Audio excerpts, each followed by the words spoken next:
Este programa llega a ustedes gracias a Pisco Armada. Un pisco de uva quebranta de 44% de volumen y 5 años de guarda.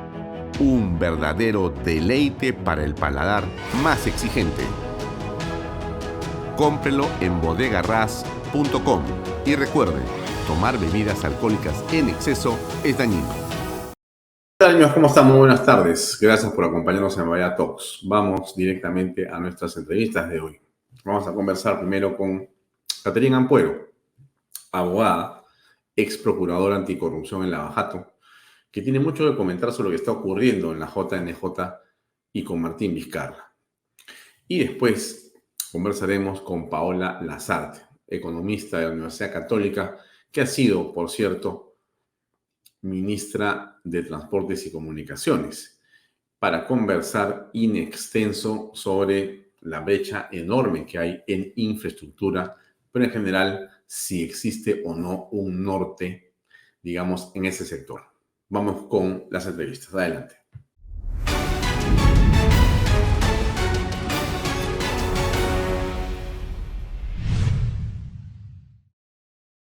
Bien, amigos, estamos con una invitada muy especial para poder conversar sobre la coyuntura, diríamos política, diríamos jurídica, diríamos constitucional, porque como ustedes saben, el día de hoy, la doctora Inés Tello,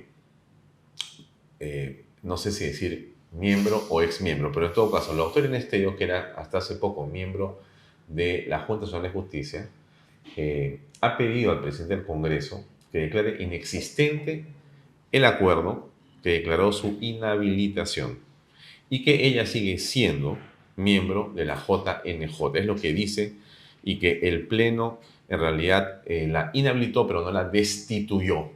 En fin, es un poco técnico el asunto, y quién mejor que Catherine Ampuero para comentarlo. Catherine, gracias por acompañarnos. ¿Cómo estás? A ver, explícanos, por favor, con manzanitas, ¿de qué se trata esto que pide la doctora Inés Tello? Bien, la doctora Inés Tello lo que pide al presidente del Congreso es que declare, ¿no?, sin efecto, en todo caso, esta inhabilitación. Porque dice que, bien es cierto, el Congreso la inhabilitó, pero no la destituyó. Y claro, es que el Congreso no la puede destituir porque el Congreso no tiene facultades de destitución. El Congreso lo que tiene facultades es de inhabilitar a un alto funcionario en la función pública. ¿Qué quiere decir inhabilitar? Quiere decir que ese alto funcionario ya no va a poder ejercer la función pública, ya no va a poder ejercerla. Y la facultad que tiene el Congreso es de poder inhabilitar a ese funcionario público durante máximo 10 años. Y en este caso a la doctora Inés Tello le han dado la máxima sanción, que justamente es 10 años, para que ella no pueda ejercer la función pública. O sea, en este pedido, la doctora Inés Tello le ha dicho al Congreso, ¿por qué no me destituyó? O sea, le está pidiendo al Congreso que haga una facultad que el Congreso no tiene. Le está pidiendo que haga algo que la propia Constitución no le faculta al Congreso de la República, le está pidiendo que haga algo ilegal. O sea, me parece algo totalmente irregular este pedido que está haciendo la doctora Inés Tello, lo cual me llama muchísimo la atención porque ella es una magistrada que tiene muchísima trayectoria y conoce muy bien el derecho. Entonces, y aquí lo que veo es que ella se está atrincherando en un cargo que ya no le corresponde, porque ya la inhabilitaron.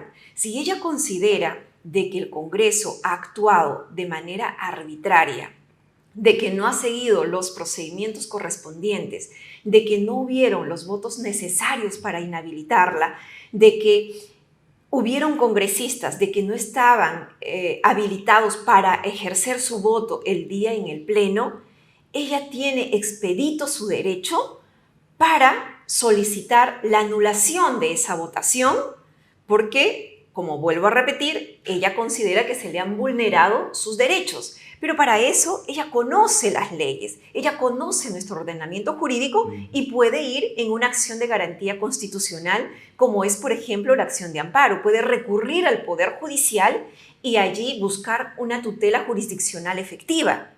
Pero pretender ir en contra de nuestro ordenamiento jurídico, incluso incurrir en acciones ilegales que ya estarían configurando delitos para pretender quedarse en el cargo, incluso desacato, incluso desobediencia a la autoridad, ya me parece excesivo de parte de la doctora Inés Tello, y lo cual lamento muchísimo. Muchísimo, ¿por qué?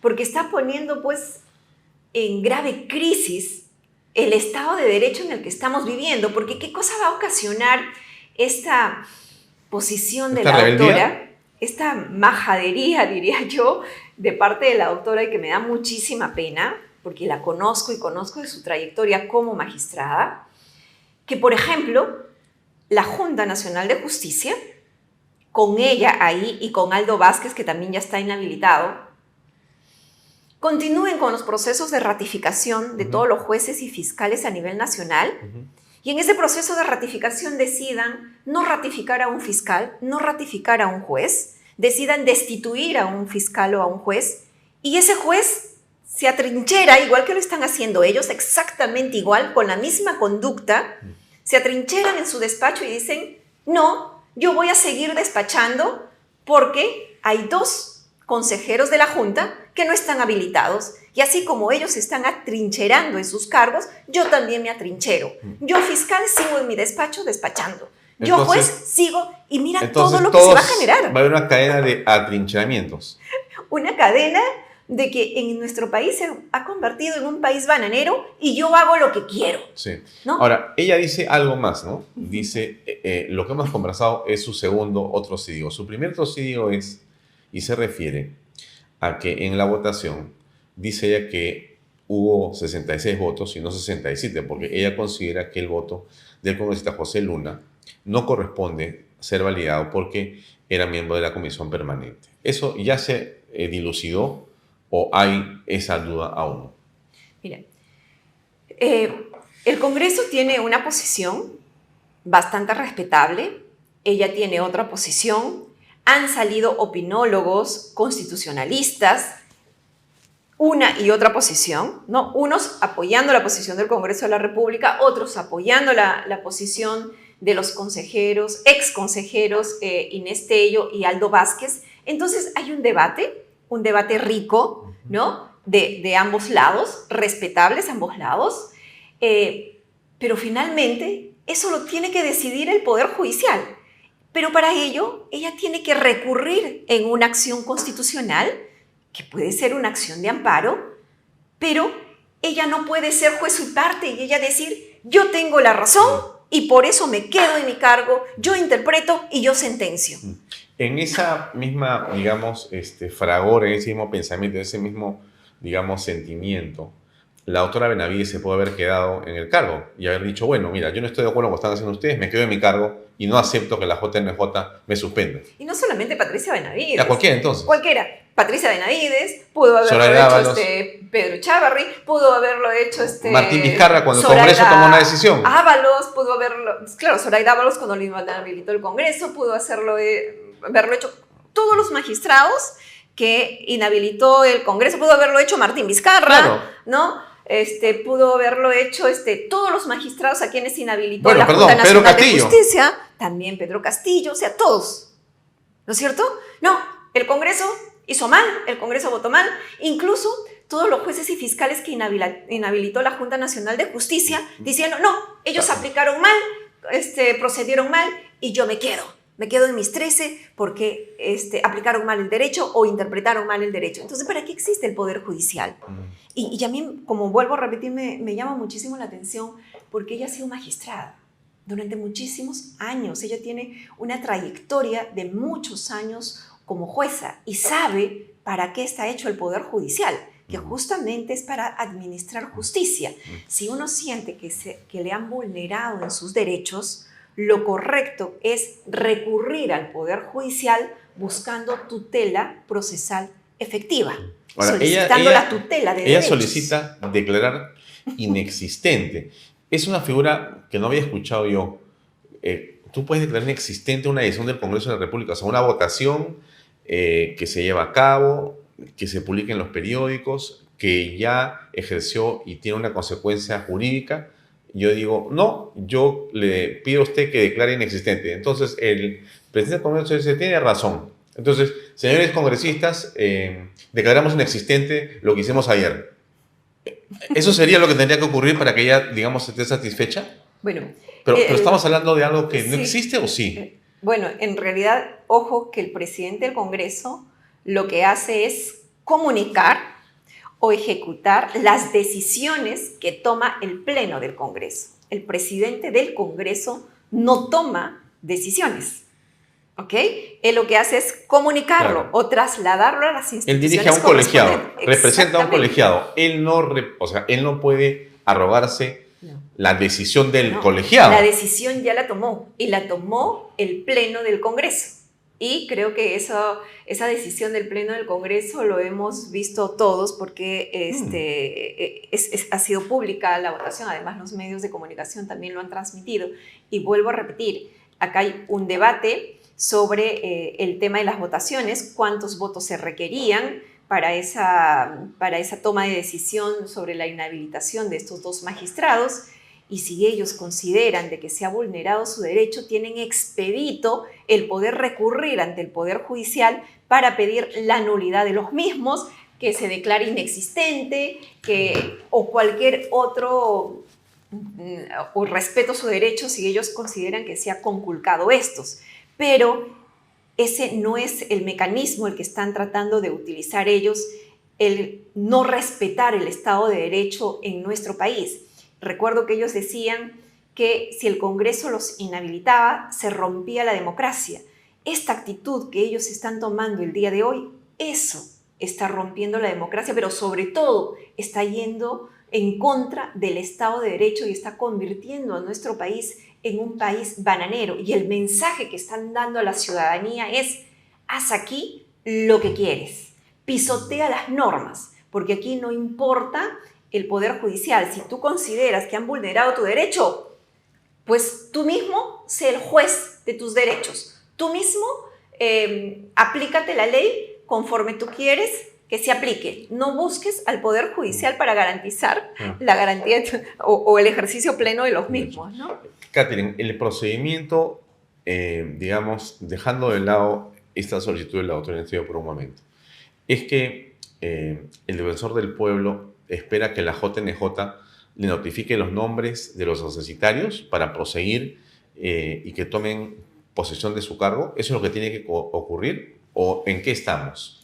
Yo entiendo que el defensor del pueblo ha mandado una carta, una comunicación a la Junta Nacional de Justicia para que informe quiénes son los accesitarios. Vi un tuit del ex consejero José Ávila y ha tenido palabras muy descorteses frente al defensor del pueblo, que es una autoridad, le guste o no, es una autoridad, y le ha dicho que no se meta, que se está entrometiendo en cosas que no le interesan y que tiene que respetar la autonomía.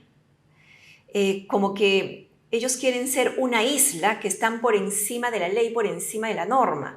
Pues recordarle al señor José Ávila que el defensor del pueblo es el presidente de este comité de alto nivel que se encarga de la elección de los miembros de la Junta Nacional de Justicia. Y es el que tendría que tomar el juramento de las personas que van a sustituir a los magistrados o a los nuevos consejeros que van a reemplazar tanto a la doctora Inés Tello como a José Ávila y al otro señor... al otro accesitario. Al otro accesitario, no, al que lo acaban de inhabilitar en el Congreso de la República.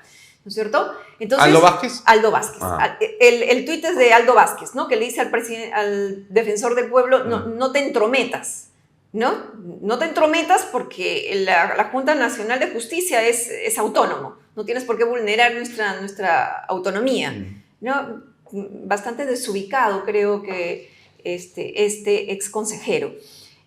Si es que ellos no le informan al defensor del pueblo, la información la tiene la Defensoría del Pueblo, porque ellos presiden este comité que ha elegido a los miembros de la Junta Nacional de Justicia.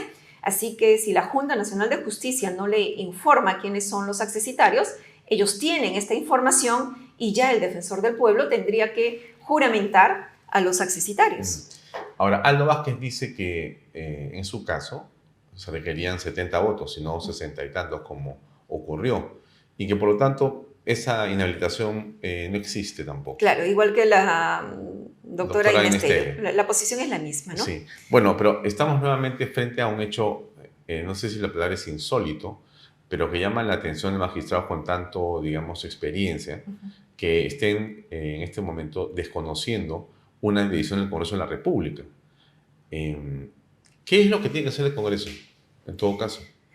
Bueno, yo creo que el Congreso contestó ya a través de un comunicado el mismo día de la elección o al día siguiente, porque ahí nomás ellos informaron de que como que no iban a acatar esta decisión del Pleno del Congreso. Recuerdo un comunicado ahí del Congreso de la República confirmando la decisión que había adoptado el Pleno del Congreso.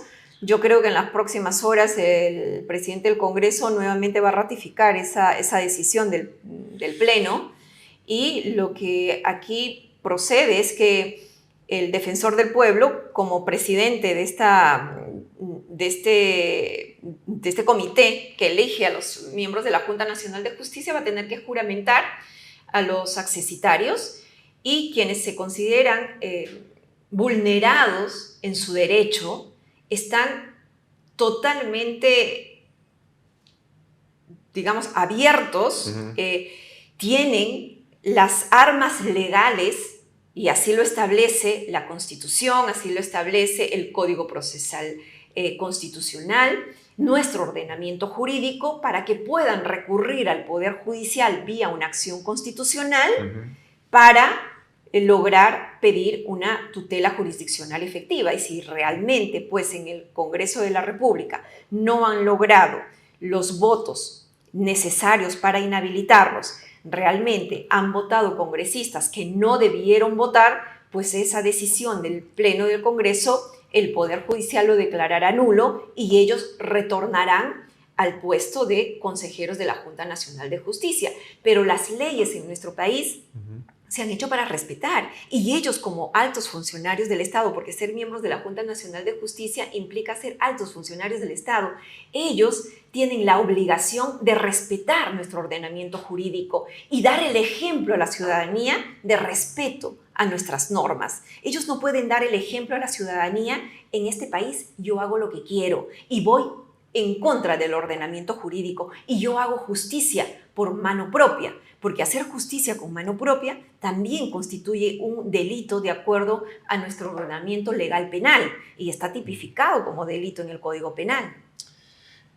Cambiando un poco de tema, el fiscal de la Nación interino, el doctor Villena, ha decidido hacer unos cambios en uno de los casos que la opinión pública tiene marcados como fundamentales, que es Martín Vizcarra y una parte de la investigación.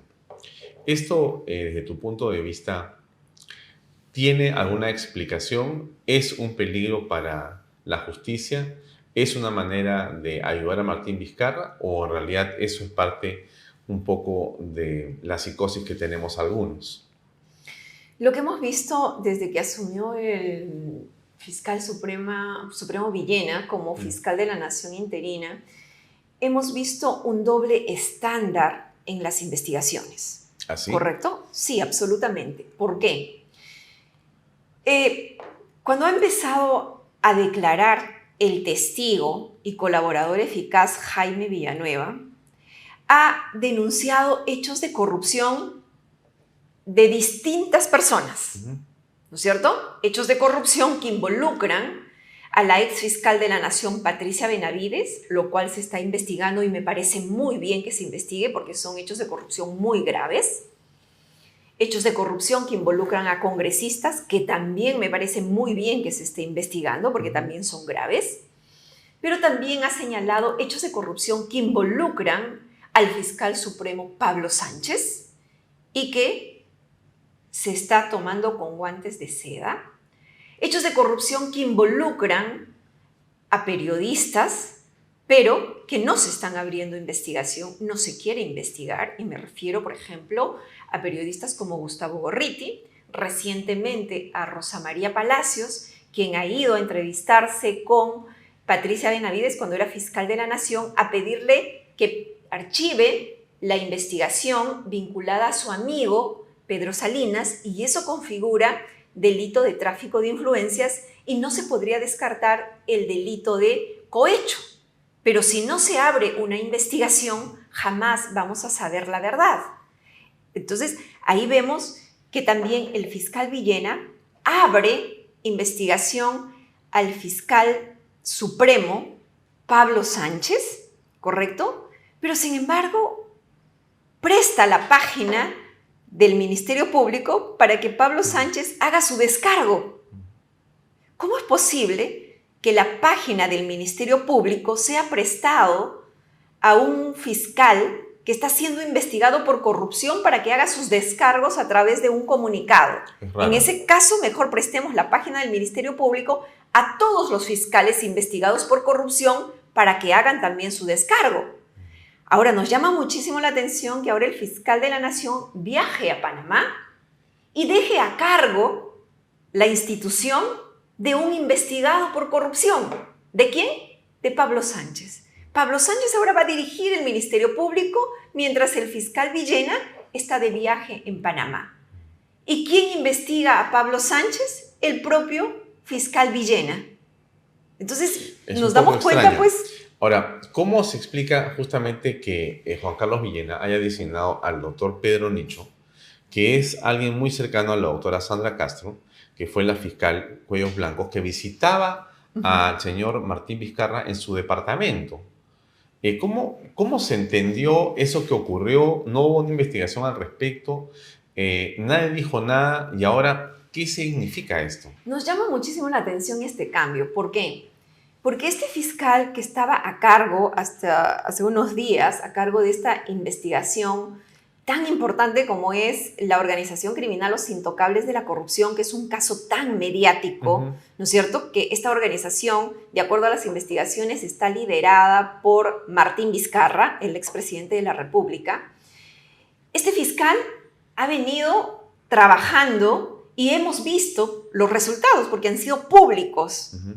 Ha logrado que personas involucradas se sometan a la colaboración eficaz. Es el doctor José Quispe. Sí, José Quispe. José es el fiscal que ha logrado meter adentro a varios exfuncionarios de Provías, ministros y demás. Claro. Él es el hombre clave. Totalmente. Gracias a él, los implicados han logrado someterse a la colaboración eficaz. Gracias a él hemos logrado ver en pantallas cómo los dineros en la mesa, ¿no es cierto?, los fajos de billete, dinero producto de la coima. Se ha logrado saber cuál ha sido la ruta del dinero, se ha logrado testigos protegidos. Recientemente se ha logrado 36 meses de prisión preventiva para los involucrados, ¿no es cierto? Se ha logrado todos pensábamos que venía ya una prisión preventiva contra Martín Vizcarra.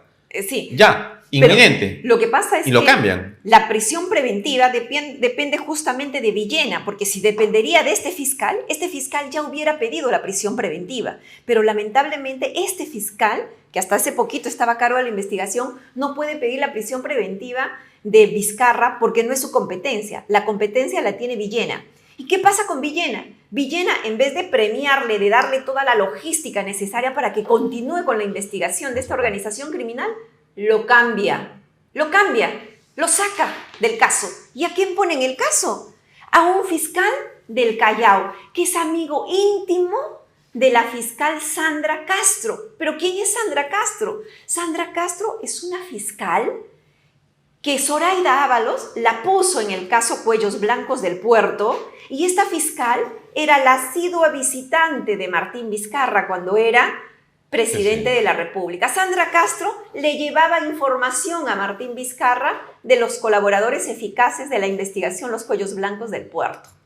Ahí es donde Vizcarra tomaba conocimiento de lo que iban diciendo los colaboradores eficaces. O sea, prácticamente lo que ha hecho ahora el fiscal de la Nación es poner a un topo de los cuellos blancos en la investigación Los Intocables de la Corrupción. Algo totalmente inaudito que la verdad no se entiende, porque a un fiscal que estaba actuando tan diligentemente en un caso, lo cambian para poner a un topo de los cuellos blancos dentro de este caso. Qué curioso, ¿no? Porque han habido medios de comunicación que cuando movieron a un fiscal, pues salieron en mancha, ¿no? El presidente se movió, los ministros, los medios, los operadores políticos, en un caso que era aparentemente importante, que era el de Lavajato, ¿no? Y todos pensamos que en realidad la razón era la anticorrupción. Ahora nos hemos enterado después de otras cosas más. Pero en este caso, cuando sacan a una persona que, como tú dices, ha logrado cosas objetivas y nos ha revelado la cara de esta organización, lo cambian, ¿no? Y nadie dice nada. O sea, más allá de Willax, con Milagros Leiva, Beto Ortiz, Expreso creo que también ha hecho algo, algunos otros medios digitales, pero los grandes canales de televisión y de cable están silentes. Qué extraño, ¿no? Sí, ¿Qué te hace pensar? totalmente callados. Bueno, lo que yo pienso es que... ¿Continúan debiéndole favores a Vizcarra, que es el beneficiario de esto? Mira, cuando Martín Vizcarra era presidente de la República, ¿cómo estaban los medios de comunicación? Arrodillados. Totalmente arrodillados. Teníamos a los periodistas Sí. entrando a Palacio de Gobierno y preguntándole y concertando qué cosa te voy a preguntar. Claro. Y en el mismo set diciéndole, me están diciendo de Palacio que Sí, ya. acelere la entrevista, Listo. ¿no es cierto? Sí. Entonces ahora, pues como que no hay mucha diferencia, ¿no? Sí. Entonces vemos que si hay un lagarto afuera, todavía los lagartitos están por todos lados, no Sí. solamente en el Sí. Ahora, gobierno, sino en los medios. Pareciera, Catherine, que hay de ciertos medios una añoranza a las épocas vizcarristas, ¿no? Porque en realidad, como pocas veces en la historia del periodismo nacional, porque es así, nunca hubo tanta plata para medios como en estas épocas de Vizcarra. O sea, desde Pedro Pablo Kuczynski se levantó y Vizcarra fueron cientos de miles de millones de soles entregados en publicidad a los medios de comunicación.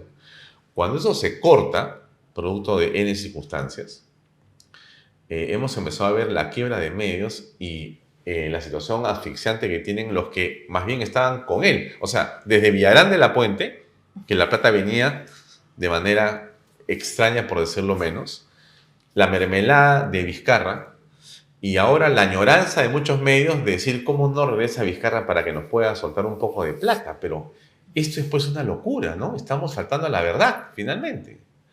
Sí, claro, prácticamente compran las opiniones en los medios de comunicación. Y aquí traigo a colación, mientras tú hablabas, me acordé de este proyecto de ley que fue impulsado por Mauricio Mulder y que mal lo llamaron en los medios y fue producto de una total desinformación cuando le pusieron este nombre, este seudónimo de Ley Mordaza, pero en realidad mal llamada Ley Mordaza porque lo que se buscaba era controlar el gasto de la publicidad que gasta el Estado en los medios de comunicación. Claro. Pero le hicieron una muy mala propaganda en los medios de comunicación. Sí, bueno, sí fue en realidad una desinformación, ¿no? Porque sí. Mauricio Mulder tuvo la iniciativa de regular. Eso era, regular el gasto. No está regulado, porque en la actualidad el Estado puede poner dinero en los medios, pero no tiene ningún control, ¿cierto? Digamos, herramienta objetiva para la toma de decisiones. Entonces, ¿por qué te pongo publicidad a ti y no al otro? Bueno, porque según quién exactamente. Bueno, porque según tal medición, y todas las mediciones son bastante discutibles. Muy subjetivas, digamos. Pero súper subjetivas. O sea, hoy día, rating, ¿qué cosa es el rating hoy día? Podemos hablar horas sobre el tema, porque si tú me vas a decir que lo que importa es lo que mide alguien en una cajita de un televisor en la casa de la persona, o porque le preguntas qué es lo que hace, cuando todos sabemos hoy día, Catherine, que la gente no ve televisión en su casa. Sí. La gente ve información Sí, a través de sus separatito. redes Es sociales, cierto.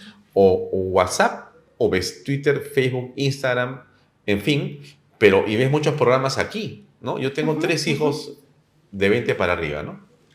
Y ninguno tiene televisión en su cuarto, porque los 3 tienen su computadora o su iPad o su teléfono y ven sus series con sus audífonos a partir de las 9 de la noche en su cama, echados, viendo sus películas. Unos en YouTube, otros en una plataforma. En realidad, ver televisión es casi volver al pasado. Es cierto. O sea, yo a veces domingo me la paso, los invito a que vengan a mi cama con mi esposa para ver una película juntos, pero cosa que es pues casi como un hecho anecdótico, ¿no? Oye, el fin de semana aquí me la pasé viendo una película con mi viejo. ¡Ah, cómo es eso! ¿No? Esto es la crisis de los medios, sí. ¿no es cierto? Entonces, estos medios digitales como Canal B y otros, ¿no es cierto?, irrumpen por sus bajos costos y por su difusión enorme, ¿no? Entonces se asustan los medios. Entonces, la pregunta es, ¿a quién le pone publicidad el Estado? Si tenemos que informar, por ejemplo, sobre un proceso electoral, sobre una campaña contra el dengue, a los medios antiguos, digamos, a los tabloides que nadie ve, porque tú me dirías, pues, antes pues había, ¿no?, una página entera en un periódico, uy, hoy día, ¿quién pone publicidad ahí? Nadie. Es decir, ¿cómo vas a gastar en un aviso, pues, $20,000? No, ¿Qué? no. No hay forma. Uy, una campaña en internet me puede costar $2,000. ¿Cómo vas a gastar $20,000 en un aviso en una página? ¿Qué cosa? Y como hemos estado leyendo en las últimas horas, los avisarios en los medios antiguos se han caído así y siguen cayendo. Y claro, y tú miras, ¿no? Hasta las propias instituciones. ¿Qué cosa utilizan para sus comunicados? El Twitter. Pero es mucho más ¿no? rápido. Mucho más rápido. Perdón, ¿qué hace el Ministerio Público? Sí. ¿Dónde estamos enterados de lo que está haciendo con el FICOP, el fiscal Villena? O lo de la A Junta través de su ahorita. Twitter. Claro, de su Twitter. Twitter. O sea, ellos ponen en su Twitter, acá está el comunicado, y tú lo sabes. Ya está, antes era, llama el Cuando periódico. alguien iba a buscar trabajo, o Claro. quería comprar un carro, o buscar alquiler, o comprar una casa, un departamento, antes compraba su periódico, ¿Te el acuerdas? comercio, ¿te acuerdas que tenía la parte de los alquiler? económicos. Exacto. Ya, eso Ahora ya no existe. No existe. Las revistas completas que tú comprabas donde estaban los económicos puestos los suplementos, Ujú. ya para casas o para departamentos o para lo que sea, ya eso ha desaparecido. Porque todo el mundo dice, oye, pero TikTok funciona mucho mejor. De hecho, todos los emprendedores... Ahora, ¿por qué hablamos de esto? ¿No? Pues eso, aquí tiene que ver la doctora Catherine Ampuero hablando de esto. Porque finalmente, si tú jalas la pita, estamos hablando que los medios de comunicación, Catherine, juegan un papel importante en todo el espectro político. O sea, son fundamentales porque, de muchas maneras, los medios permiten filtrar, conducir a la opinión pública. Entonces, cuando tienes medios que están comprados por intereses subalternos, no los nacionales, porque tú puedes decir, vamos a apoyar a la Fuerza Armada, vamos a apoyar a la Policía Nacional, ¿no es cierto? Ujú. Ya, tampoco incondicionalmente, porque ahí... Sí, claro. Ya, hay perfecto, cosas que... pero son cosas, vamos a apoyar al Congreso de la República, como podríamos apoyar a la institución de la Presidencia de la República, no al gobierno. Es una cosa muy distinta, ¿no es Exacto, cierto? por supuesto. Ya, entonces, esas cosas que tú puedes hacer, una campaña, insisto, de salud, de educación, Claro. de valores. Institucional. Así es, ¿no es cierto? Por aquellas cosas que se puedan hacer o se dan hacer por el país. Pero no, aquí, fíjate lo que se trata, ¿no? Cómo tengo poder en el medio para poder torcer la verdad, como hacía Vizcarra. Vizcarra era un campeón. O sea, Hábil. horas de horas parado en la pandemia, todos los medios al unísono aplaudiendo, el padre que siempre necesitamos, el líder providencial prácticamente, o sea, casi diríamos que Dios y la fortuna nos lo puso a Vizcarra, ¿no? Y nos hemos enterado al final de cuentas que lo que ha hecho, por decirlo menos, es bastante cuestionable, ¿no? Por no decir ya casi corrupto. Bueno, el Congreso lo ha inhabilitado por corrupción, 2 veces. Sí, claro. ¿no? Y quiere volver, porque ha presentado todos sus recursos para regresar. Y se siente muy seguro, ¿ah? Porque de hecho me voy a presentar para las elecciones del 2016, a la contienda 26. electoral, perdón, ¿Y 2026. tú crees que ¿cierto? eso puede ocurrir? Bueno, si él tiene esa influencia que está demostrando tener, no dudo que encuentre a un juez que deje sin le abre la efecto puerta. esas inhabilitaciones. No lo dudo. Mira, si no salía públicamente esta investigación de los intocables de la corrupción, todavía tenía a su lagarto Revilla dentro del Ministerio de Transportes y Comunicaciones como asesor. Sí. Cuando explotó esta investigación, recién el MTC lo sacó como asesor a Revilla, que era su brazo derecho y que de acuerdo a las investigaciones era el que le llevaba el maletín con las coimas hasta Palacio de Gobierno. ¿Te das Ese que ha cuenta? sido detenido hace poquito, ¿no es cierto? Exacto, Claro. todavía estaba trabajando en el MTC. Ya, entonces, siendo el caso, el doctor Quispe, que es el fiscal que estaba a cargo de esa investigación, ha logrado eso que es objetivamente algo que es indiscutible. Totalmente. Pero Ahora el lo saca. fiscal de la Nación dice, no, te voy a remover y voy a poner a otro, que es amigo de una persona que Muy ha tenido esta allegada relación a Vizcarra Vizcarra. mismo. Entonces, eso, digamos, es una sospecha, digamos, es oscuro pensar así, es maledicente pensar así. ¿Qué desconfiada eres, Caterín? ¿Por qué no confías más en la justicia? O tú con tu experiencia, digamos... Yo veo que ahí el fiscal de la Nación, con este nombramiento de este fiscal del Callao, tan ligado a esta visitante asidua de Vizcarra, está petardeando la investigación de los intocables de la corrupción. Está poniendo en riesgo el éxito de la investigación. ¿Por qué? Porque hay un peligro inminente de fuga de información. De la información que estén dando los colaboradores eficaces, existe un grave riesgo de filtración de esta información que pone en, valga la redundancia, en riesgo el éxito de la investigación. O sea, acá va a haber fuga de información y va a llegar a oídos de Martín Vizcarra. Y aquí cabe la pregunta: ¿por qué hasta la fecha, con tanta evidencia, por qué Villena hasta la fecha no presenta la denuncia constitucional en contra de Martín Vizcarra? Porque esa es competencia de Villena, no es competencia de otro fiscal. ¿Por qué no presenta la denuncia constitucional ante el Congreso de la República en contra de Martín Vizcarra? ¿Qué está esperando? Bueno, Villena tendrá que transparentar el por qué. ¿Tiene algún tipo de relación con Martín Vizcarra? ¿Le debe algo a Martín Vizcarra? Y esa pregunta es legítima. No es una pregunta con mala leche. Es una pregunta legítima. Que Totalmente. creo que todos los ciudadanos tenemos el derecho a hacérnosla, ¿no? Porque si no vemos velocidad... Es que no, y no solamente es la omisión en la denuncia constitucional, sino que ahora vemos el nombramiento de este fiscal del Callao que reemplaza a un fiscal que estaba haciendo muy bien su trabajo. Yo entendería el reemplazo de este fiscal si hubiese estado haciendo mal su trabajo. Entonces todos entenderíamos muy bien que lo saque, porque no está haciendo bien las cosas. Pero lo saca y encima nombra a quién en su reemplazo. Es como poner al gato en el despensero, ¿no es cierto? ¿Qué quiere? Que Martín Vizcarra pues continúe teniendo acceso a la información de los colaboradores eficaces tal cual la tuvo en el caso de los cuellos blancos del puerto, porque ahí quedó probado que Martín Vizcarra tenía acceso a la información. Imagínate, nunca en la historia de las investigaciones hemos visto que los fiscales del caso iban hasta la casa del presidente llevando información de los colaboradores eficaces. Nunca se vio eso, jamás. Pero en la época de Martín Vizcarra lo hemos visto. Y ahora queremos repetir la historia. Qué vergüenza. O sea, es inaudito. Catherine, te agradezco mucho por tu tiempo. No, Hasta gracias otra a ti por la oportunidad. invitación. Amigos, vamos a una pausa y continuamos con el programa.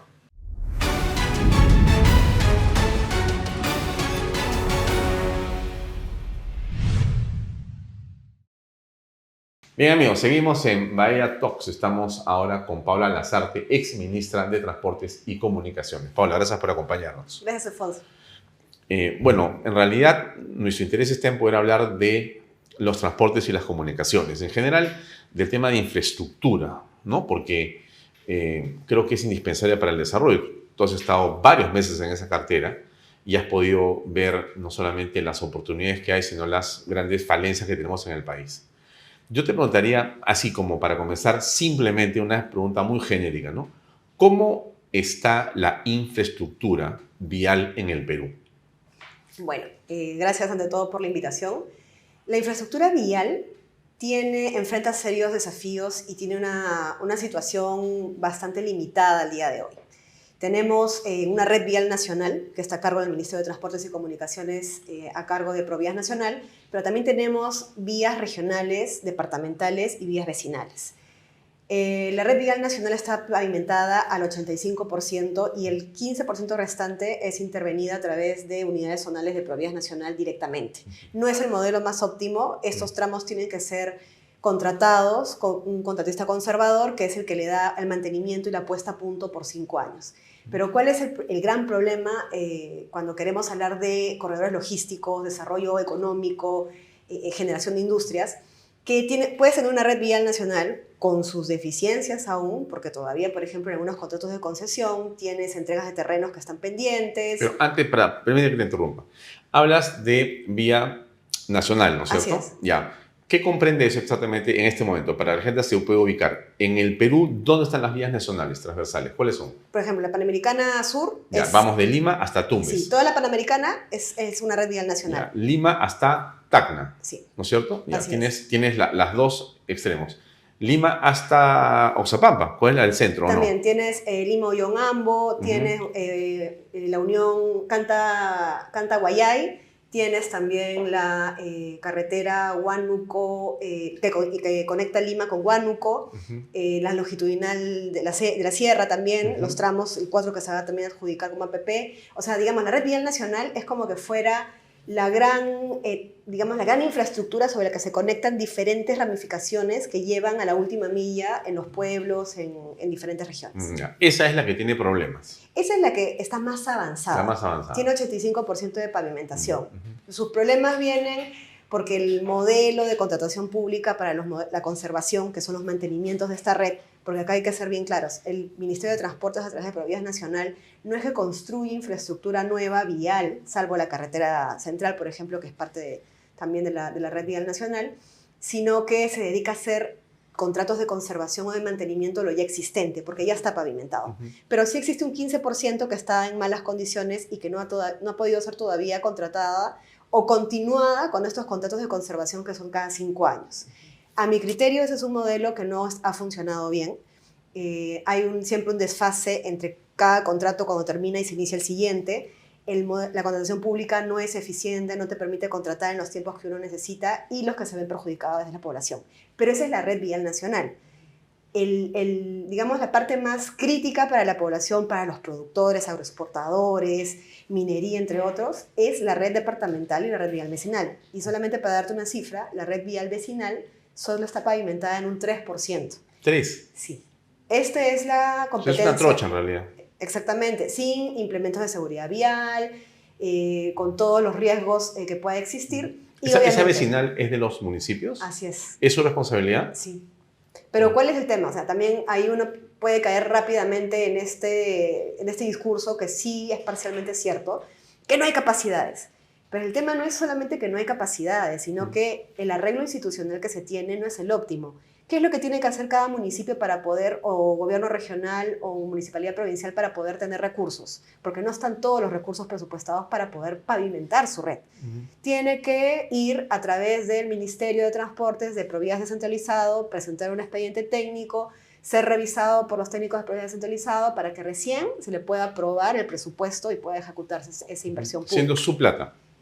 No, es que no la tienen, concursan. Es como que si hubiera una bolsa... Hay una bolsa de plata para los Exacto. municipios y para esas vías vecinales. Así es. Y tú concursas con tu proyecto y si te lo aprueban, te dan tus 20, 10, 15, lo que sea, y puedes empezar a trabajar. Exactamente, pero el problema es de que ese procedimiento que no es regulado por el MTC, sino que es una regla que viene del Ministerio de Economía y Finanzas para las transferencias, es muy tedioso. Segundo, asegura más la calidad, por al menos si es un filtro para los expedientes técnicos que vienen de regiones, de provincias, pero trascienden inclusive mandatos electorales. Entonces sucede que avanzaron con el expediente técnico, llega un nuevo alcalde y ese expediente técnico ya perdió vigencia, ya no es prioridad para el alcalde o para el gobernador, tienen que volver a hacer. Entonces entramos en un círculo donde nunca se llega a la infraestructura.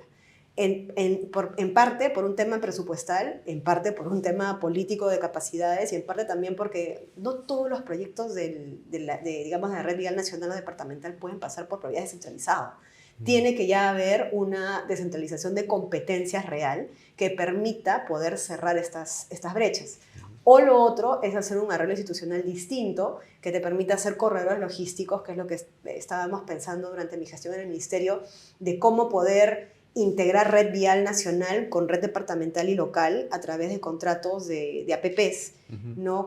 Asegurando 20 años de operación, mantenimiento, con niveles de servicios, pero sí creo de que hay que también revisar el modelo de APPs. ¿Por qué? Una de las cosas que estoy estudiando ahora es que nuestro modelo de APPs, lejos de aprovechar al privado para poder bancar proyectos, lo que hace es funciona como una obra pública. O sea, la APP sí tiene el componente de que efectivamente aprovecha el conocimiento, la expertise del privado, pero no aprovecha de que el privado puede estar con buena espalda financiera para poder invertir y financiar directamente la obra y que después el Estado pueda reconocerlo en pagos cofinanciados, pero no con cargo a cada valorización. Me explico mejor. En Colombia, por ejemplo, el modelo de 4G de APPs lo que hace es para carreteras, ni siquiera estoy hablando para otros proyectos, lo que hace es definir el concepto de unidad funcional o de tramo funcional. Entonces, ¿qué significa? En ese contrato de APP, el privado invierte todo su dinero disponible en tener no toda la carretera lista, sino un tramo de la carretera, digamos, unos kilómetros, con toda la funcionalidad, seguridad vial, la infraestructura lista y todo. Recién cuando ese tramo funcional ya está terminado, es que el Estado paga. Entonces el privado avanza, asume todos los riesgos también de la construcción, del financiamiento, expropia también, adquiere los predios, y el Estado lo que hace es reconocerle esa inversión. Acá lo que nosotros tenemos es, no, el Estado adquiere y expropia. El Estado le paga no por tramo terminado, sino por avance menudo de obra. Entonces, el privado lo que hace es básicamente como si fuera un contrato público, no es una APP. Entonces, ahora, bueno, yo aprovechando un poco que no estoy en el cargo de que hay un poquito más de tiempo para poder revisar las cosas mejor. Creo, ni siquiera tenemos que irnos a Reino Unido, a Estados Unidos. El tema que dices estudiando, ¿a qué se refiere exactamente? Comparando arreglos institucionales. Ah, ok. Ver la normativa. Pero no estás vinculado al gobierno ahora, ¿o no, sí? No estoy en el sector privado y ahora también haciendo academia, estoy en la docencia. Ya. Pronto voy a dictar un curso de descentralización fiscal en una escuela de negocios. Ya, ¿tú eres alumna de la Universidad Católica? Sí. ¿Economista? No. Sí. Economista, ¿no es cierto? Ya. Y creo que también has sido docente en esa universidad. Sí. Ah, muy bien. Bueno, entonces me parece muy interesante lo que comentas. Nos enfrentamos otra vez al problema del Estado burocracia, el Estado permisología, no el ejecutivo, ¿no? Sino no central, sino me refiero a gobierno regional, municipal. En realidad es una maraña impresionante. Pero hablas de corredores logísticos. Y me da a la memoria lo que está ocurriendo o que va a ocurrir en Chancay, ¿no es cierto? Porque Chancay, en opinión de todos, es el principio de una transformación para el país, supuestamente. Pero yo he estado en Chancay y he conocido el puerto, ¿no? Y lo vemos en imágenes diversas y nos parece realmente algo muy interesante, fantástico. Pero insisto otra vez, el puerto es el que tiene la inversión. Ahí ha ocurrido seguramente los 1.200 millones que han declarado los inversionistas, van a haber solamente 2.000 más, no sé, lo que fuera que sea, ¿no? Y uno va y dice, wow, ¿cómo trabajan? Y esto realmente va a ser lo que cuentan ellos en las maquetas, ¿no? Va a ser interesantísimo. Lo que me parece que no está ocurriendo, y ahí te pido tu opinión, es que del lado del Estado, más bien contempla lo que ocurre, y lo digo así con la crudeza que hay que decir las cosas, y tengo la impresión que se quiere subir a esa celebración, pero sin haber hecho lo que le corresponde en su parte. Y eso me parece que es empujar las cosas a una situación realmente dramática para el país y para la población de Chancay. O sea, creo que ahí estamos incubando un gran problema porque, no sé, por decirlo, ¿no? Va a venir un barco con 18.000 contenedores, solamente va a haber dónde ponerlos, pero ¿cómo los vas a movilizar con camiones si tienes hasta ahora 2 días de ida, 2 de vuelta, y no hay pues ni un ladrillo por ahí que esté moviéndose algo, ¿no? Y esto va a inaugurarse en 8 meses. ¿Qué es lo que tú ves en ese, no sé, corredor logístico? ¿Qué piensas? Con la sinceridad del caso, Sí. que el puerto nos madrugó, Claro. para variar. Es la impresión. Una reacción tardía y, por ejemplo, y hasta miopía, ¿no? Lo digo con la mejor Claro, intención. abre, tú hablas como Estado, digamos, ¿no es cierto? Claro. O sea, no hablemos Sí. del gobierno nacional Boluarte para No, no Estado. circunscribirlo. Digamos. Exacto. El Estado peruano nunca se dio cuenta de lo que estaba pasando ahí, hasta que después han dicho, sí, resulta que hasta va a venir Xi Jinping. Entonces, ¿cómo hacemos con el cóctel? ¿Qué cóctel, hermanos? Aquí hay otro problema más grave que eso. Totalmente de acuerdo. El tema, o sea, y precisamente me iba a remontar no a este gobierno, sino a los gobiernos pasados, el Plan Nacional para la Competitividad de Infraestructura. Se lanzó con bombos y platillos, todos los proyectos que tenían que ser priorizados, que son inversión pública o APPs. Y claro, el puerto de Chancay es inversión privada, ¿ya? Y nunca se contempló. Pero ¿cuál era, digamos, la ventaja de este plan? Que te permitía una serie de beneficios para los proyectos, pero al mismo tiempo también te reconocía de que habían proyectos complementarios que eran necesarios. Por ejemplo, para la línea 2 tienes que tener desvíos, o para los proyectos de Jorge Chávez también tienes que tener planes viales ahí en el Callao, infraestructura vial. Pero Chancay no se mapeó absolutamente nada de los proyectos complementarios para que el puerto funcione. Ni en transportes, ni en temas de saneamiento, ni en temas de seguridad, ni en salud, nada. Entonces, básicamente hubo más el ímpetu y la iniciativa del actor privado de hacer una lista de proyectos, estos son los que la población necesita. Pero el Estado tiene que ver más allá, además de lo que necesita el proceso de Chancay, sino cómo explotamos el puerto para hacer la gran transformación económica productiva del país. Entonces, por ejemplo, ¿qué encontramos nosotros? Que no había nada empezado respecto de las vías alternas o los accesos al puerto de Chancay. O sea, cuando tú te haces cargo del ministerio, ¿ha sido cuándo? En el 2022, diciembre. Producido el golpe de Castillo, tú eres la que te nombran inmediatamente. Sí. Tú no has sido la segunda ministra, eres la primera ministra de Boluarte. Sí. Has estado más de un año, entonces. 9 meses. 9 meses, ya. Entonces, tú entras y te cuentan, ministra, mire, acá hay un tema que todos han estado dejando un poco de lado, y es esto, en meses no había nada. No. Y lo que hicimos fue, porque la red, bueno, la Panamericana Norte está concesionada, entonces corresponde ahí hacer adendas para poder hacer infraestructura, nuevas obras. Avanzamos con eso, eso está encaminado, pero ¿qué tenemos que hacer ahí? Por ejemplo, eso es una adenda en el Perú, te puede tomar 1 año y medio, 2 años, solamente firmar la adenda. ¿Por qué tanto? Son reglas establecidas por la ley de inversión privada que la regula el MEF, y además también porque cuando llega del MEF tiene que opinar el sector, idas y venidas, el privado tiene que estar de acuerdo. Debiéramos ver una forma de hacer esto en mesas conjuntas, digamos vinculantes, y haciendo el análisis económico-financiero respectivo, pero rápido.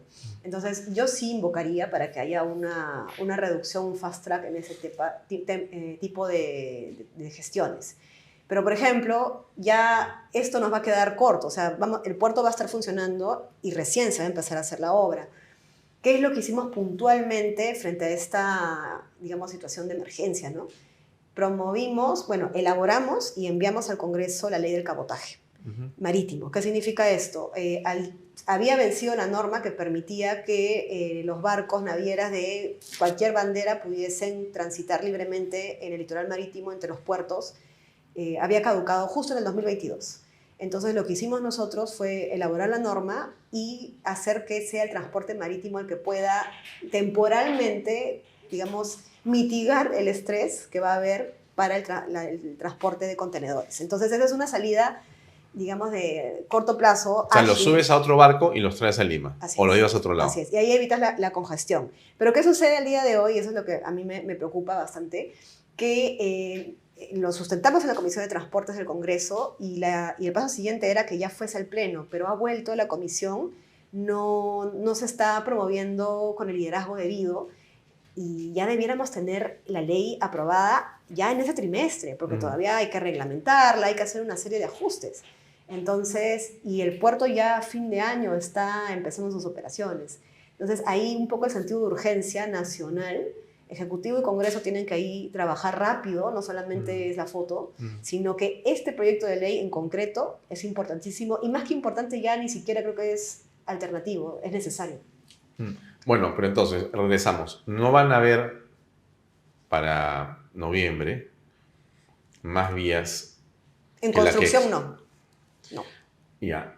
Hay un tren que se habla de cercanía, que Ujú. creo que llega a, no sé si es a Huaral, o en todo caso está en esa zona, Lima Barranca. ¿no? Ujú. No debe estar tampoco, pues. No, porque es igual. Hay que ser conscientes, estos proyectos toman tiempo en su estructuración, en lo que es los estudios definitivos de ingeniería. No es excusa para decir, ay, está avanzando. No. Ahora sí, nosotros lo dejamos encaminado. El ministerio también ha continuado con el ciclo, pero estos proyectos estarán en 10 años, 8 años, mientras que se estructuran, porque esto tendría que ser una APP, una asociación público-privada. No creo que alcance con las reglas fiscales que ahora el ministro quiere, digamos, sincerar y también ajustar. Veo difícil de que pueda ser financiado como obra pública, aunque en realidad sería lo ideal, pero una APP bien hecha cumple la misma función. Y las APPs, estructurar un proyecto así, igual, 2 años, toma tiempo. La velocidad, pues, es el tema, ¿no? Porque alguien me dijo en broma, ¿no? Lo siguiente, ¿no? Me dijo, mira, cuando llegaron acá los chinos, ¿no es cierto? Puede ser en broma, pero lo cuento en broma porque finalmente quizás sea una broma, ¿no? Dijeron, bueno, a ver, ¿cuánto demora hacer este puerto, no? Dijeron, 3 años, 4 años. 4 años. ¿Por qué demora 4 años? Bueno, porque la contratación, los obreros trabajan tantas horas al día, los implementos de seguridad, las normas, se descansa los fines de semana, en fin.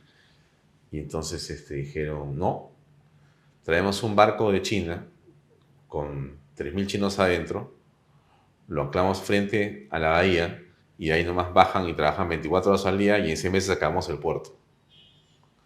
Una broma, ¿no? Una broma que trasluce una realidad, ¿no? La burocracia, ¿no es cierto?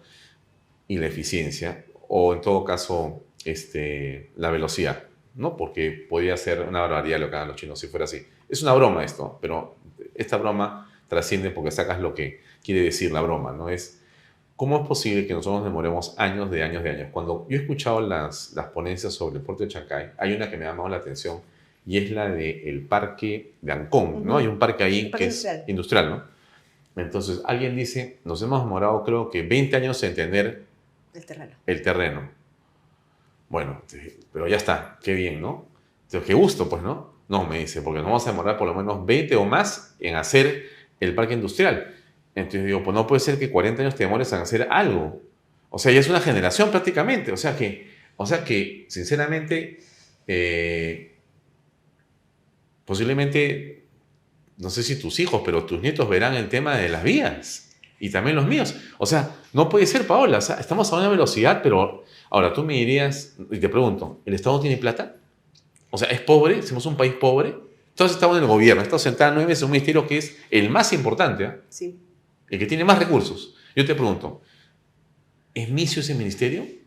No es que no tenga plata, pero, a ver, es que acá es por partes y has tocado un tema que vengo defendiendo de manera privada, digamos, y además también abiertamente en diferentes lugares.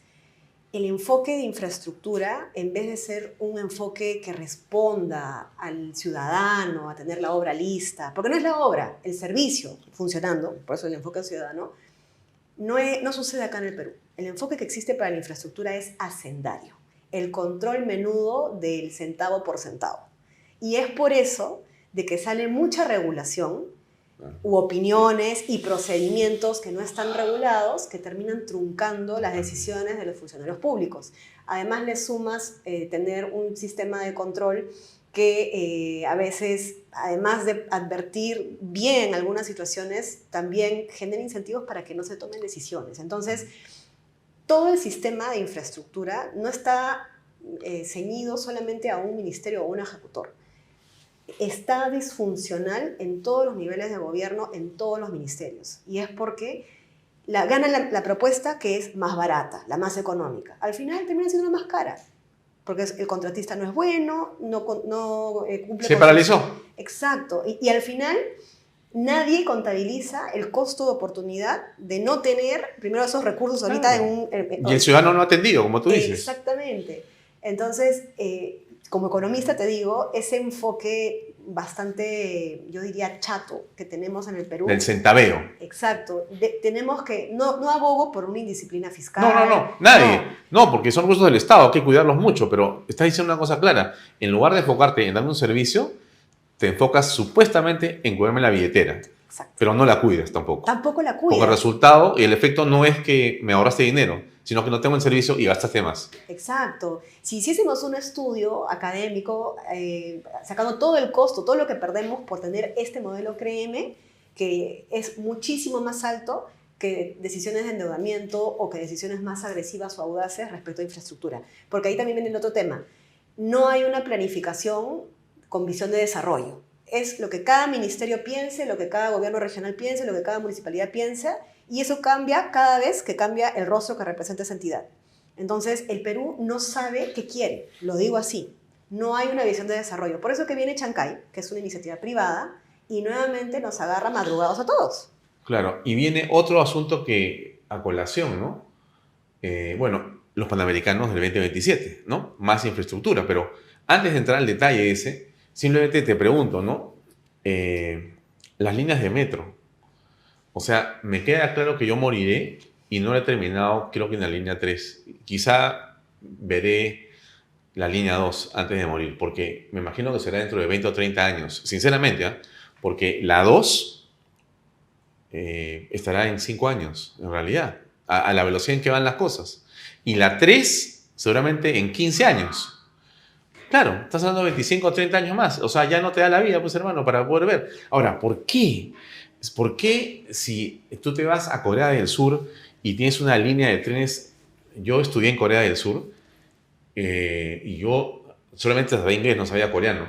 Pero Envidiable. no necesitabas saber coreano. Tú podías estar con los ojos cerrados y llegabas de cualquier punto a cualquier punto en la ciudad de Seúl, que es enorme, enorme, es fantástico. Y yo estaba en el metro de Chile, o sea, tú vas y dices, oye, caramba, bueno, no te digo en Nueva York, pues, ¿no? Que ya es una cosa pues, impresionante, por ¿no? Viejo, pero igual funciona. Pero ¿cuántas líneas hay? Creo que son 9 o 10, no sé. Pero aquí estás una sufriendo, o sea, aquí vas de un punto a otro punto y la otra, si se cruza o no se cruza, no te pones de acuerdo en la forma de cobrar. Y o sea, no puedes sincronizar el metropolitano con la línea 1, ni con la línea 2, porque son sistemas de cobro distintos. Y tienes que ver acuerdos y te demoras, Dios mío, dices, pero no puede ser. Y otra vez, lo que tú dices, ¿no? Si yo soy el centro, o sea, si los no somos el centro, ¿por qué no se apuran? No, a ver, hay de todo. Ni se apuran, y si se apuran, tampoco pueden mucho. ¿Por qué? Contrato de concesión por aquí, hay un procedimiento regulado tedioso, engorroso, el concesionario no quiere. Lo que en realidad tenemos que tener nosotros para, digamos, poder sacar adelante los proyectos y los servicios que la ciudadanía necesita es tener también un sector, una gerencia pública fuerte. Y el tema es que los funcionarios ya no se quieren arriesgar. Primero de que se quedan los menos buenos, vamos a decir así. Porque qué persona, bueno, salvo algunos, digamos, no sé cómo llamarlo, pero algunas personas románticas que decidimos entrar en el sector público y recibir el golpe que eso implica. Sí. No todos quieren entrar. Y quiero también un poco volver a tu pregunta de si somos un país pobre. Al no tener una visión de desarrollo y no identificar bien qué es lo que queremos, o sea, si nosotros dijéramos, necesitamos esto para dar el salto y ser un país próspero, con un bajo nivel de pobreza, con brechas cerradas, con una población que crea en su estado, si hiciésemos eso, el presupuesto nos queda corto.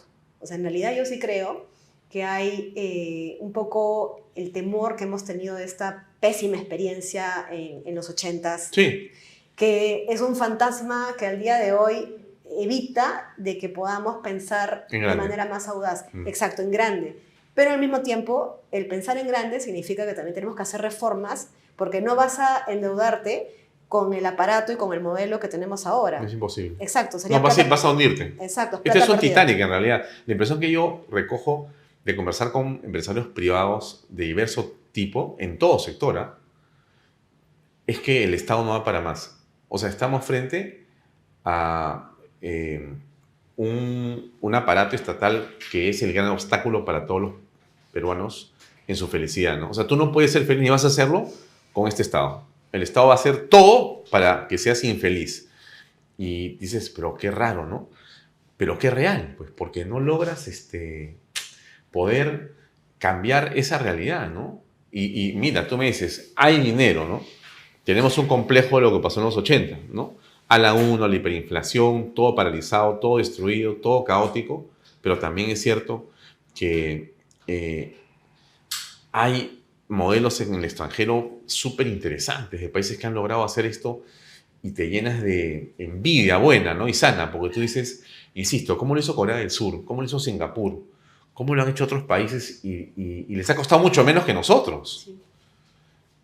Entonces, ¿dónde está la clave? ¿El liderazgo o qué es? Yo sí creo de que hemos llegado, y esto no es atribuible solo, o sea, digamos que Castillo ha sido la gota que derramó el vaso, ¿no? Porque esto ya es un proceso que viene de bastante tiempo. Uh-huh. La gestión pública ya no da para más. Yo la llamaba la burocracia insensible, ¿no? No da para más, no vamos a poder sacar grandes proyectos o dar el salto con lo que tenemos ahora. No por falta de capacidades, porque siempre yo digo, o sea, entonces no existen, todos los peruanos somos incapaces. No es así, no es así. El tema es que el modelo no nos permite romper esos procedimientos y no nos permite sacar los proyectos adelante ni tomar las decisiones. Y si lo haces, terminas con juicios, en fin. Entonces, lo que yo sí creo es que tiene que haber acá un pacto político, un pacto técnico, tiene que haber también un acercamiento entre el sector privado y el público.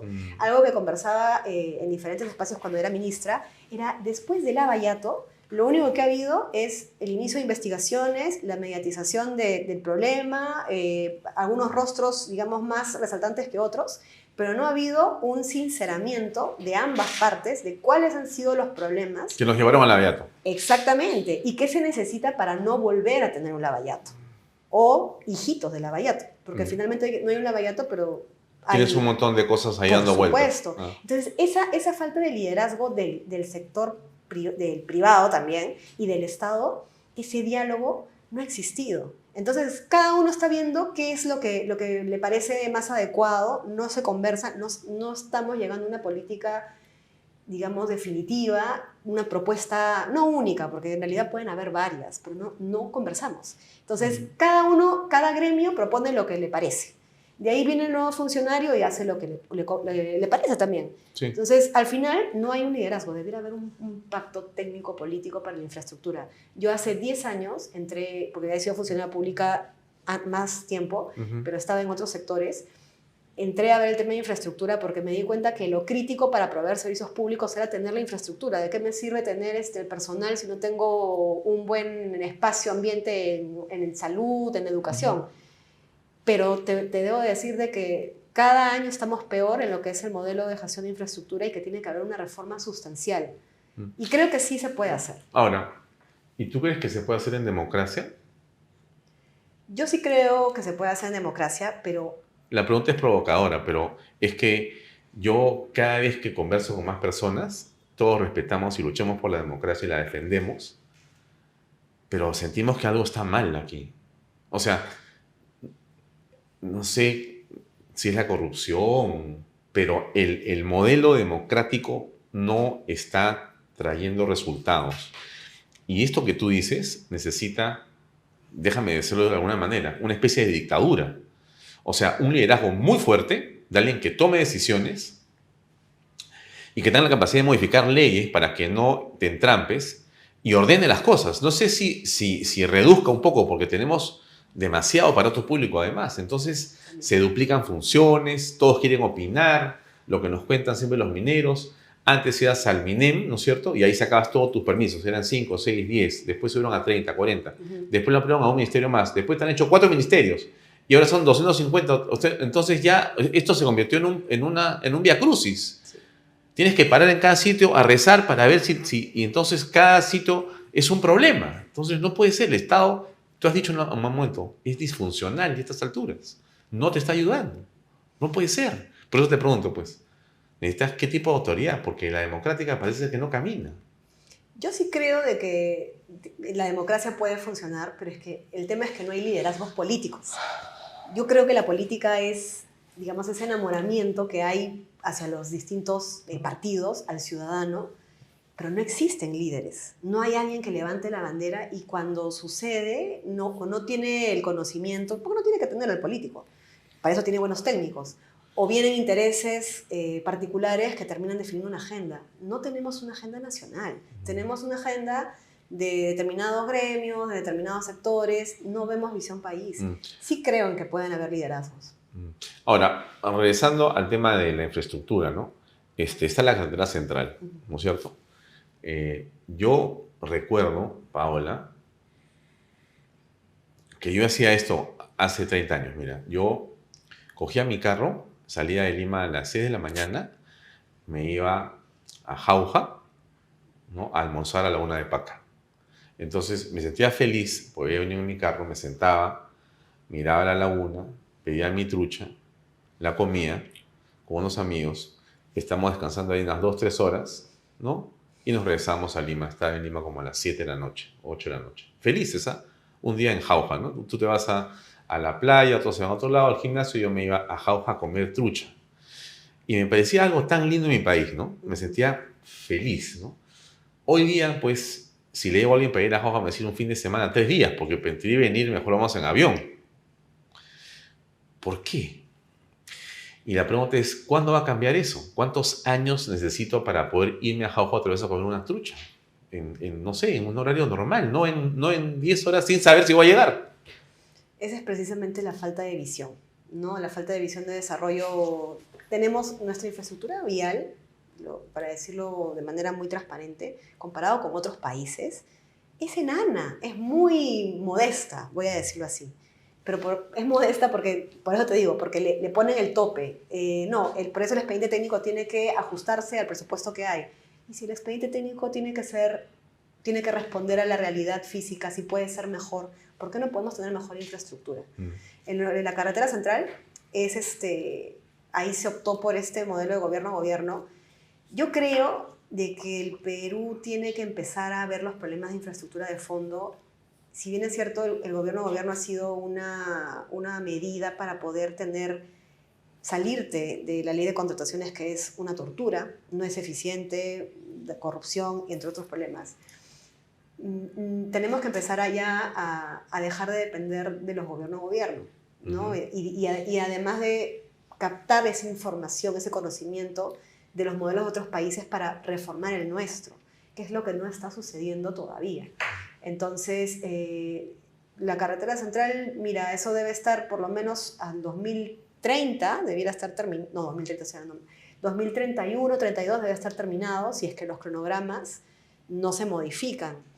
Y si es que obviamente hay una buena correspondencia entre la PMO, que es la asesora, la constructora, y también el Estado, ¿no? Entonces, yo creo de que... Estamos en 2024. ¿Tú crees que si todo va bien, 8 años más? Más o menos, sí. Sí. Para el 2025 ya se podría empezar, si todo va bien, a empezar a diseñar no, porque el diseño se está haciendo ahorita, pero empezar a ejecutar tramos, ¿no? Porque esto no tiene que ejecutarse todo de golpe. Además, que no existe, o sea, es un proyecto de inversión tan monstruosa en el tamaño. ¿24.000 millones de soles son? Sí, que imagínate, la producción de acero, de cemento, lo que solamente va a consumir la carretera central es el 40-30% de lo que anualmente se consume en el Perú. Entonces también hay que prever eso, ¿no? ¿Cómo vamos a hacer? ¿Vamos a importarlo de dónde? ¿De Venezuela? ¿De qué país vamos a importar este tipo de materiales? Entonces, y además habría que ver también cómo hacer de estos materiales e insumos menos costosos, ¿no? Para que el proyecto también no se encarezca más. Entonces, yo sí creo, la carretera central ha sido una apuesta política en su momento para hacerlo de esta manera, para hacerlo más rápido, porque si era como APP o como obra pública, nunca, Alfonso, nunca. O sea, con lo que tenemos ahora, esa carretera nunca se hacía. El trazo es algo que ustedes han defendido, ustedes, me refiero, tú con tu ministerio y la presidente Boluarte en su momento, porque habían otras alternativas. Claramente había una del Colegio de Ingenieros conversé con ellos aquí, conversamos y me contaron, no sé si aquí o por Zoom creo, me contaron, no, el trazo es Santa María, por esta otra zona, me Por la dijeron. Chutana. Por la Chutana. Por ahí tienes que subir, ese es el tramo más económico, mitad de precio. No sé si es la verdad, no recuerdo exactamente el concepto, pero había otro trazo. Pero ustedes y tú insististe en el trazo que se hizo finalmente, que estaba allá y que venía con este esfuerzo de los franceses, ¿correcto? Sí. ¿Qué era el mejor? Lo que hizo la PMO francesa fue, no hizo el análisis de 1 o 2 corredores, analizó 6 alternativas y con un análisis multicriterio empezó a ver cuál era el mejor trazo en términos de gestión de riesgo de desastres, en términos de impacto predial, ambiental, también el económico. Y es que escoge este de acá, el corredor verde, que es el trazo, digamos, propuesto para hacer los estudios de ingeniería, que es el que ahora se está trabajando. El de la Chutana se descartó, ¿por qué? Porque significaba traer, digamos, el centro logístico es La Oroya. Entonces, al traerlo hacia el sur, hacia la Chutana, era prácticamente bajar 50 kilómetros para después abastecer al centro de Lima, ¿no? A los mercados mayoristas y luego entrar a La Oroya. Entonces, no hacía mucho sentido, ¿no? Bajar 50 kilómetros y además, sobre todo, a través de la Panamericana Sur. Entonces, congestionar una vía que ya de por sí, ahora uno lo vemos, está todavía, ya está colapsada. Está atorada. Sí, exacto. Entonces, Los fines de semana... meter camiones, el exacto, doble. meter camiones a la Panamericana, no, ya hay que hacer otra infraestructura. Bueno, entonces no queda más ¿Y más ahora a económico. dónde van a llegar en la propuesta? Es directamente de La Oroya, pasa también por Cieneguilla y conecta con el mercado mayorista de Santa Anita, que esa era la ventaja. Entonces, traerlo hasta el sur, en la Chutana, 25 kilómetros hacia abajo, es que los camiones tienen que bajar y de ahí volver a subir. No era muy eficiente. Eso lo analizó la PMO y nosotros, claro, como ministerio, pedimos ajustes, obviamente, pero digamos ese fue el análisis que hizo la empresa francesa y que tenía todo el sustento para poder ejecutarse. Porque uno mira y todo está colapsado, ¿no? También Santa Anita. También, por eso tiene que haber, a eso O voy. sea, están haciendo unas horas del metro, pues, ¿no? En la zona de Ate Vitarte, ¿no es cierto? Sí. Pero ahí en esa Y zona tú ya te están vas, terminadas. antes te ibas a almorzar, pues, a la Granja Azul, ¿no? Con gusto. Yo iba, cuando era chiquita. Pero ya no puedes ir a la Granja Azul. La última vez que traté de ir a la Granja Azul, me frustré porque fueron 3 horas y media. No llegaba todavía porque había tal tráfico. Y lo peor fue regresarme a Lima. Porque no quise ir por Prialé, porque dije, no, yo voy a ir por la central, porque yo sé que por ahí... Mira, me encontré con un mundo que no conocía. Porque habían hecho una cantidad de desvíos que sales Claro. por Bacos. Ya, o sea, simplemente era una locura. Y, bueno, no sé, impresionantemente frustrante, peligroso. O sea, dices, Dios, pero ¿quién arregla esto? Porque son un montón de autoridades, un montón de cosas y no sabes a quién decirle. ¿Con quién te quedas? ¿Con el alcalde? ¿Con el ministerio? ¿Con la policía? ¿Con el serenazgo? No sabes a dónde acudir, ¿no? Sí, Un problema. no, disfuncional, por eso. O sea, tienes muchos actores, liderazgos compartidos. Sí. Acá tiene que ser, ahí sí te acepto la de la dictadura, ¿ya? Claro, o sea, es un decir, ¿no? Es un Ajá. decir porque estamos no creyendo que una dictadura va a ser mejor que una democracia. Pero la idea está en que necesitas un liderazgo muy fuerte Totalmente. y una autoridad muy reconocida y que sea, pues, y que tenga las condiciones, pues, de liderazgo y morales y éticas para poder mandar. Porque tú necesitas que alguien mande acá y, bueno, se hace eso, pues, ¿no? Pero Exacto. aquí nadie manda. No, y además no lo puedes hacer cuando hay alta rotación de funcionarios. O sea, ¿cómo, Otro problema. ¿cómo continúas? O sea, ¿cómo tienes un liderazgo fuerte que pueda sacar adelante los temas y después estás haciendo cambios? Es bien complicado. Los proyectos terminan perjudicándose y la gente va a seguir perjudicada. Bueno, a ver, para ir concluyendo, entonces, hemos comenzado el colegio hace poco, ¿no? Hasta el año escolar acaba de arrancar y seguimos con problemas con la infraestructura también educativa. Alguien decía, creo que un economista, ¿por qué han gastado esa cantidad de dinero en esa carretera central cuando podrías ponerle agua potable a las principales ciudades del Perú, ¿no? Qué curioso, mira, Chancay no tiene agua potable, no tiene desagüe. O sea, es una locura. Pero ¿cómo es posible? No, entonces podrías, no sé, Lima, ¿no? Todavía tenemos muchas zonas en la ciudad de Lima, en las zonas marginales llenas de problemas, de pobreza y de condiciones fundamentales de supervivencia, sin agua potable, sin energía eléctrica, ¿no? No sé. ¿no se tiene que priorizar mejor también? Esto que tú dices, ¿no? Si una visión, entonces lo que tú haces es entrar a parchar y resolver aquello que es urgente, pero no es lo más importante. Es que en muchos casos los recursos están, solamente que no se ejecutan, ¿no? Que es el caso, por ejemplo, en educación, también en saneamiento. Ahora, claro, yo puedo defender un poco lo del sector porque digo, Sí. voy a invertir en esto Ajá. porque de esta manera voy a poder mejorar agricultura, agroexportación, logística, competitividad, o sea, genero las condiciones. Transportes es el sector que genera las condiciones para poder crecer más, para poder tener los ingresos, para poder financiar lo que todos necesitamos. Entonces, cuando a mí siempre hablaban de los sectores sociales, que siempre es educación, salud, saneamiento, que son muy importantes, pero yo decía, un momentito, el sector de transportes también es sumamente social.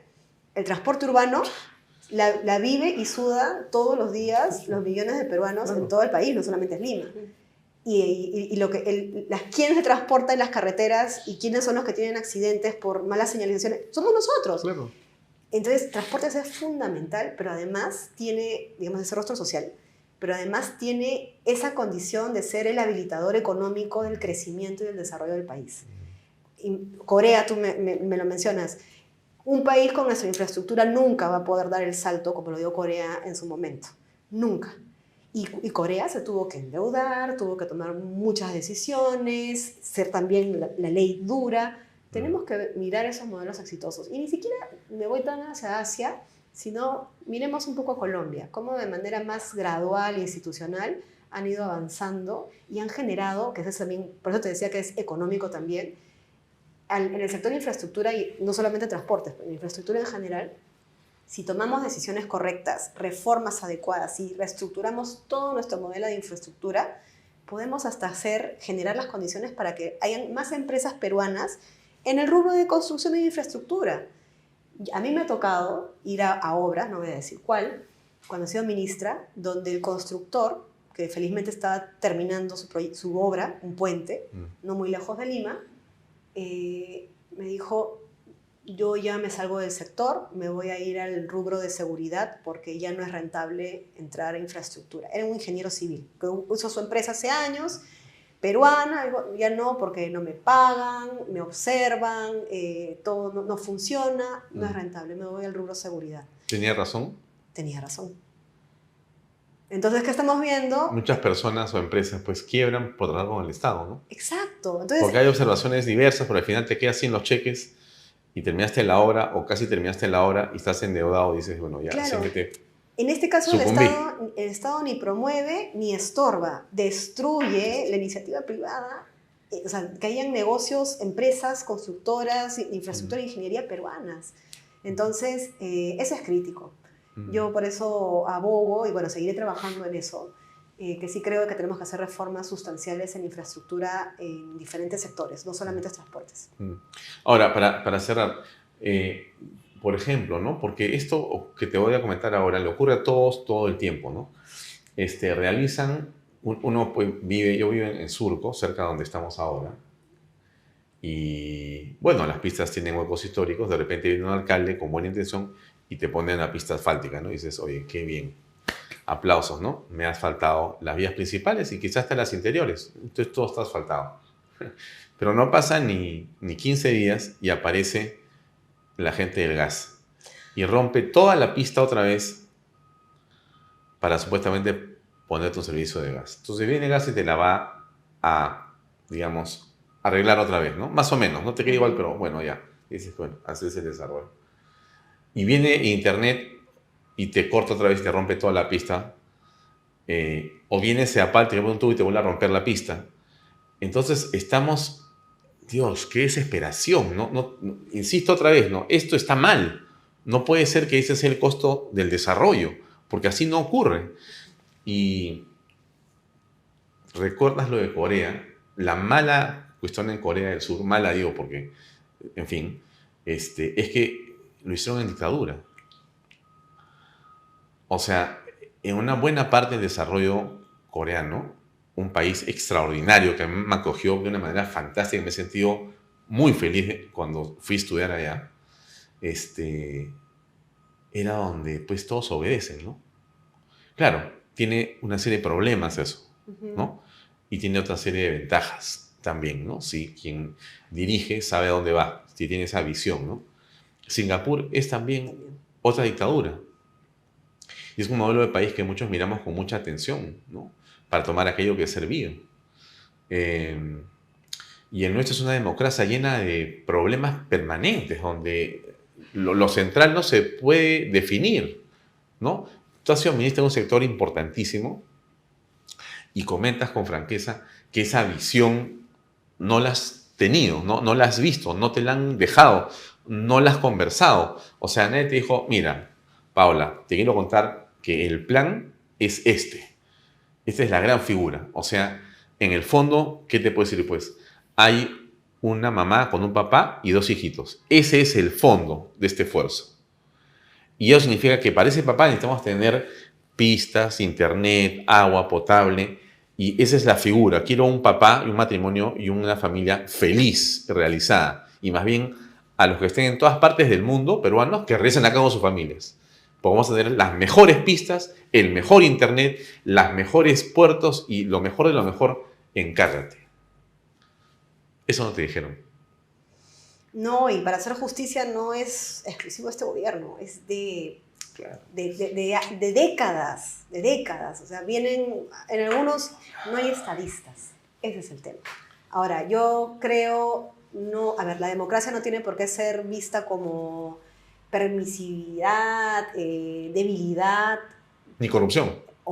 Tampoco. Tampoco, por supuesto. Pero, o sea, sí, mano dura. Se puede hacer en democracia, pero mano dura, pero liderazgos firmes. El tema es de que primero nos replegamos. Nadie quiere asumir nada. Nadie quiere salir a decir nada. Se asustan Nadie todos. se quiere comer el pleito, exactamente.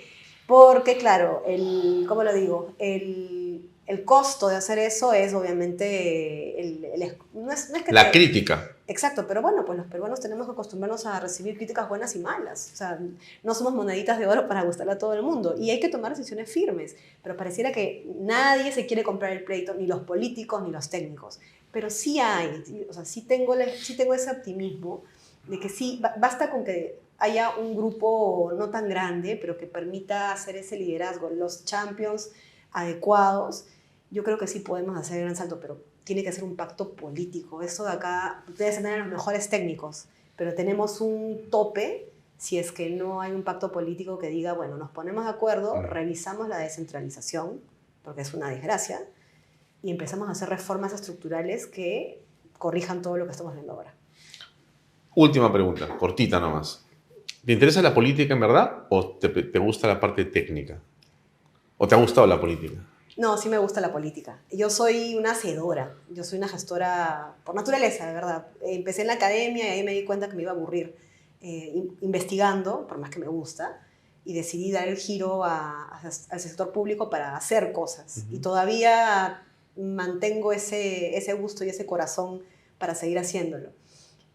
Pero la política me parece muy importante, me gusta. Sí, me gusta bastante. Además, hay de familia algunos, digamos, herencias. ¿Ah, sí? Sí. ¿Por qué? ¿Lasarte? Mi papá fue, bueno, después cambió, pero fue vicepresidente de la Federación de Estudiantes en San Marcos hace ya buenas décadas, él ya tiene 70 años. Ajá. Y fue un político también estudiantil, en aquellas épocas donde los estudiantes sí tenían voz y sí se compraban el pleito, ¿no?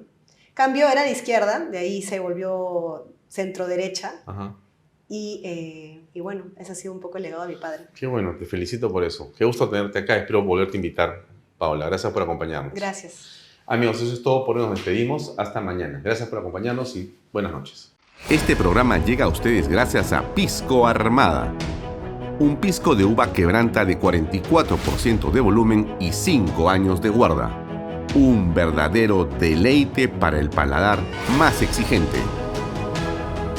Cómprelo en bodegarras.com y recuerde, tomar bebidas alcohólicas en exceso es dañino.